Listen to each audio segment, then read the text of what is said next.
Повеќе од 1000 студенти во Македонија останале без субвенциониран студентски оброк поради доцнење и неефикасност во административните постапки на факултетите и институциите. Според Studentaria.mk, многумина не се најдоа на ноемвриските листи и ќе можат повторно да аплицираат дури во декември, што значи дека ќе останат без оброк 2 месеца. Тие апелираат Министерството за образование итно да реагира. Центарот за управување со кризи и Агенцијата за цивилно воздухопловство потпишаа договор за соработка, со кој од 1 февруари координативниот центар за потраги и спасување при воздухопловни несреќи ќе биде под надлежност на Центарот за управување со кризи. Целта е подобра координација, размена на информации и поголема ефикасност во воздухопловната безбедност и управувањето со кризи. Од 15 ноември до 15 март сите возила во јавен сообраќај мора да имаат зимска опрема, потсетува Министерството за внатрешни работи. Возилата до 3500 кг треба да имаат зимски гуми со најмалку 4 мм шара или синџири, додека оние со погон на 4 тркала и потешките возила мораат да имаат гуми со најмалку 6 мм шара или соодветни синџири. Забранети се гуми со клинци. Целта е безбедно движење во зимски услови. Европската комисија исплати 438,6 милиони евра на Бугарија како дел од втората транша од механизмот за закрепнување и отпорност, дел од програмата Next Generation EU.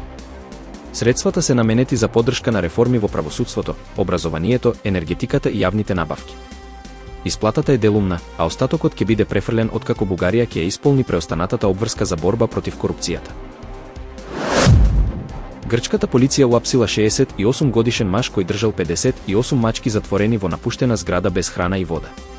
Иако се обидел да се оправда дека ги спасувал, судот утврдил дека бил свесен за своите постапки. За екстремна суровост му е изречена рекордна казна од 1,7 милиони евра. Животните се згрижени во засолниште. Во пукотница на кружен тек кај аеродромот во Тирана едно лице е убиено, а друго тешко повредено. Нападјачите од Toyota Yaris пукале кон Мерцедес со двајца мажи, потоа го запалиле своето возило и избегале. Полицијата трага по сторителите и ги истражува можните врски со организираниот криминал. Убиениот, според медиуми, бил близок до криминалецот Емилијан Сулас. Кинескиот председател Кси Џинпинг и шпанскиот крал Фелипе VI се согласија да го зајакнат стратешкото партнерство меѓу двете земји. Си изјави дека Кина и Шпанија треба да соработуваат за мир и развој, додека Мадрид бара нови инвестиции и пазари во Азија. И покрај тензиите меѓу Европската унија и Кина поради царините за електрични возила и свинско месо, двете страни ја продлабочуваат економската соработка и дипломатските односи. Десетици староседелци упаднаа на климатскиот самит КОП30 во Белем, Бразил, барајќи акција за климата и заштита на шумите. Тие се судрија со обезбедувањето, при што двајца обезбедувачи беа полесно повредени.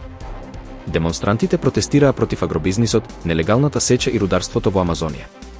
Обединетите нации соопштија дека ситуацијата е под контрола и дека преговорите продолжуваат, додека бразилскиот председател Лула ги нарече домородните заедници клучни партнери на самитот.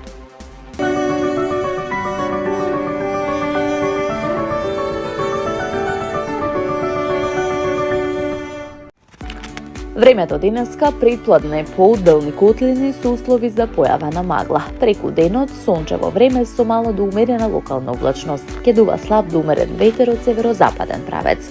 Во Скопје предпладне во делови од котлината со услови за појава на магла. Преку денот сончево со мала до умерена облачност и слаб северен ветер.